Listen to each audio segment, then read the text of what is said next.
all the things that kind of distract you from your relationship, like opening up your marriage or like corn or girls trips and guys trips and not having an open door policy, like trying to have private things. Like they think, oh yeah, you guys are you're just insecure or whatever. And it's because they don't realize that it's not something that happens in a night. Right. It's not something that, it's not like, oh, if a girl goes out on a girl's night out, that's it. It's the repeated process of doing that. I feel like with a lot of our topics that I've just really appreciated the relationship that we have, like seeing a lot of the comments, and even there was one about a lady said she got married young recently and it was the best decision that she made. And I'm like, look, I understand that. Yeah.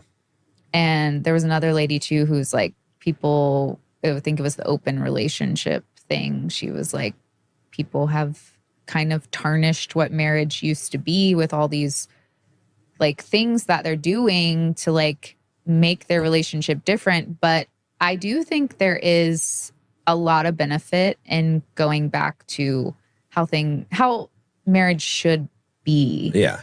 And like, I get that the lady who got married young, it was different times. And, you know, she's been married for like 35 years. And there is something really beautiful about the simplicity of probably how they met, and they didn't have these external things distracting them from each other. And that's probably why they have such a great relationship. And I think about that's what we're trying to get people to understand by explaining all the things that kind of distract you from your relationship, like opening up your marriage or like corn or girls trips and guys trips, and, you know, or like not having an open door policy, like trying to have private things, like all these things that we talk about, we're trying to help people get a better, closer connection, have more intimacy with their partner. And I'm just really appreciative that we have that. Yeah. And I hope that people like understand that that's where we're coming from. It's not like we're trying to be controlling. We're not trying to control your relationship, but you know, everybody has kind of like made marriage their own thing. And in a way, that's how it's going to be, but it's being taken to the extreme. Right. Yeah. And there is something about simplifying marriage back to what it is, like committing to one person forever, you know, as long as there's not abuse going on or, you know, infidelity or whatever, like that, the simplicity of that is actually what makes you the most happy and have the best relationship. Yeah. And so I think a lot of those topics, even though people disagree and, you know, they have their own things that they do, that I'm just appreciative that you and I have that. And I hope that people want to have the closeness with their partner that we have, because it's amazing. Yeah. Yeah. Yeah. That's, I don't know. I mean, I appreciate us talking about all the things, but I hope people eventually learn to appreciate them. Like if they don't already, I know some people do who watch and stuff, but I hope they realize where we're coming from and that it's not trying to control. It's not telling them, you know, like this is how you have to do it, but like we're living this and it is better. Like you've been in relationships before, I've been in relationships before, and I've had other elements of like what people are talking about, like more modernized things like involved, and it was nowhere close to the relationship that you and I have. Yeah, exactly. Yeah. And I know there is a part of it about being like compatible and, you know, we like each other and we're friends and all these different parts to it too. But I do think that by focusing on each other and a lot of the other elements that I mentioned before, having those in our relationship, like where we're not letting outside things interfere with our relationship because we value it so much, is like what helps make it so wonderful. Well, and it's just what you said is that I think most people start that way. I think most people do start compatible, or at least feeling they're compatible and liking each other. Mm-hmm.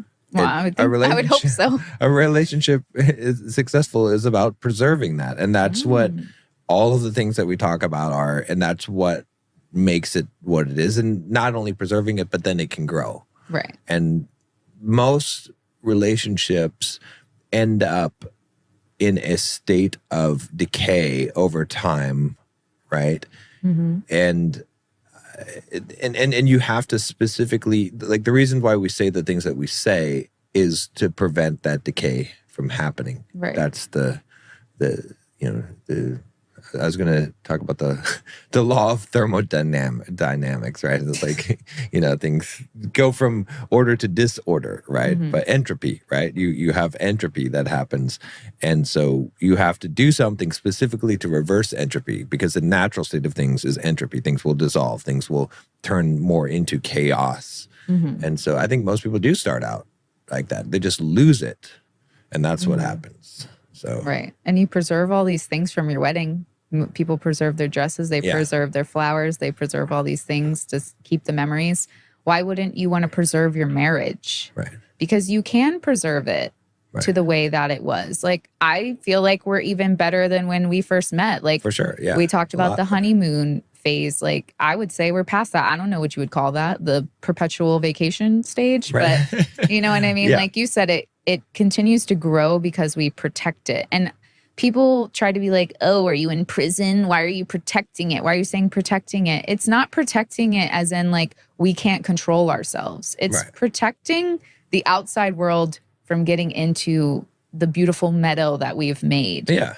Like, it's kind of like if there was like a post-apocalyptic movie or something, and there's the last like beautiful naturey meadow and the rest is like atomic bombed and it's just like radioactive. Yeah, you got to have some serious protection to make sure that doesn't get in there. Right, exactly. It's not like we're tempted by the outside world. It's actually the opposite. We don't want any of the outside world to get into our relationship. And it's a gradual degradation that occurs. I think that's where people they think they're smarter than what they are, right? Because they think, oh yeah, you guys are you're just insecure or whatever.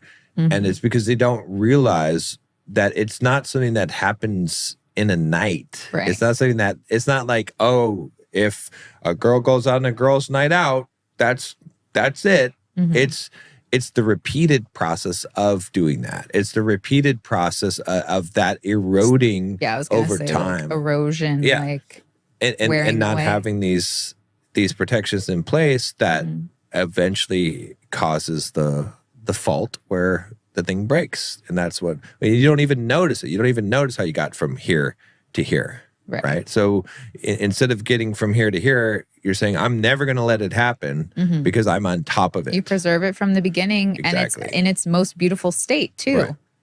And so, it's like boiling a frog, right? The slow boil. I've never boiled a frog. Well, you know how they say how to boil a frog is like, you turn up the heat little by little. It doesn't even know that it's. You're more country than I thought you were. I guess so.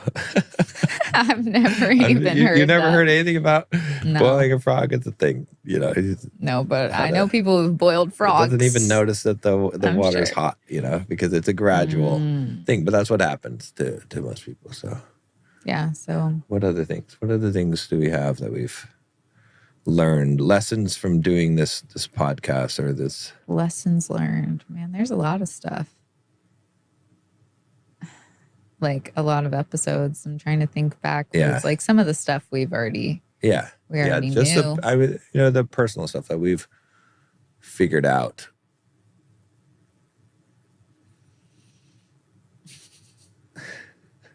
I mean, we hit on a lot of like important ones. I feel like I've done more than you have. No, I start off with the. Oh, wait a minute. I was gonna say I start off with the defensiveness.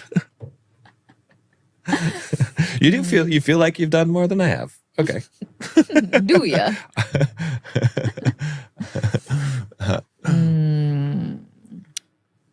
Yeah, I mean, I feel like you started strong with the defensiveness because, that element of that is a lot more intertwined with a lot of different things than people think. I mean, one of the early things, which I guess I kind of, but it just became more emphasized as we went through the podcast, was just this idea of as a man, it doesn't matter why she's upset. It matters that she is upset.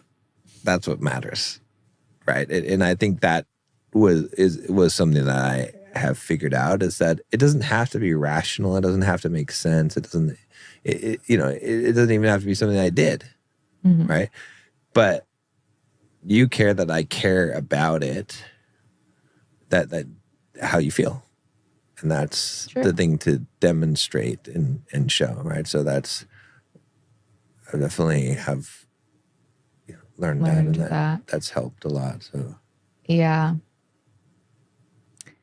I'm trying to think of some other things. I mean, we talked about the control thing, and you're like letting go of control. And I've just always had a hard time like letting go of control in a lot of ways. But I feel like I've gotten a lot better than I ever have been. And obviously I'm not perfect, and I'm still going to try to control things here and there. But, focusing on what's on my own paper. But also, like, not that I didn't do this before either, but focusing on to how I can help you and how I can help Sophia and helping our family. Like, not that isn't what I was doing, but I guess